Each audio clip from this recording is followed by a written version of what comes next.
Well, welcome to the Steele County Historical Society. My name is Daniel Mockley. I manage the archives here at the Society. Today, we're in the exhibition hall looking at a McCormick Reaper, which was brought to the Historical Society in 2015 by a local man from Ellendale. The mechanical reaper revolutionized farming, bringing it to the industrial age.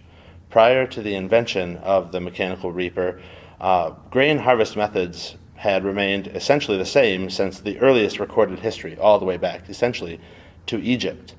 At those times, and all the way to the introduction of the mechanical reaper, the harvest of grain was conducted by men with sickles, gatherers, and cradles, in that order of creation. As you see, the sickle is a simple blade, and you hold the grain with one hand and pull with the other. Pull the blade through, cutting the stems. The gatherer and cradle allow the user to remain in an upright position, simply cutting the grain down and moving and creating bundles, one bundle at a time with each swath.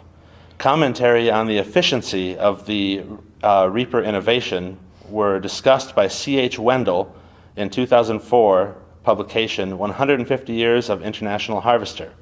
He writes, Cyrus McCormick's reaper, invented in the year 1831, with the use of one man to ride the horse and one man to rake the cut grain from the platform, the reaper could cut as much grain each day as 4 or 5 men with cradles or 12 to 16 men with reaping hooks. This particular reaper is a McCormick reaper. Prior to popular belief, there were, in fact, competitors to McCormick in the early days. For example, the Hussey family, who produced reapers and actually competed with McCormick, Cyrus McCormick, for patent rights until the time of Cyrus McCormick's death in the late 1800s. What worked well for McCormick and what made them so successful is something that sometimes people forget about. Transportation in the mid-19th century was a major undertaking. In 1847, Cyrus and his brother left the East Coast, where all of these manufacturers were producing reapers, and moved to Chicago. Now, Chicago at that time isn't the bustling city we see today. It had dirt roads and was very undeveloped. However, what they did have in Chicago was major water transportation through the Great Lakes for natural resources and the rivers for natural resources to come to the factory.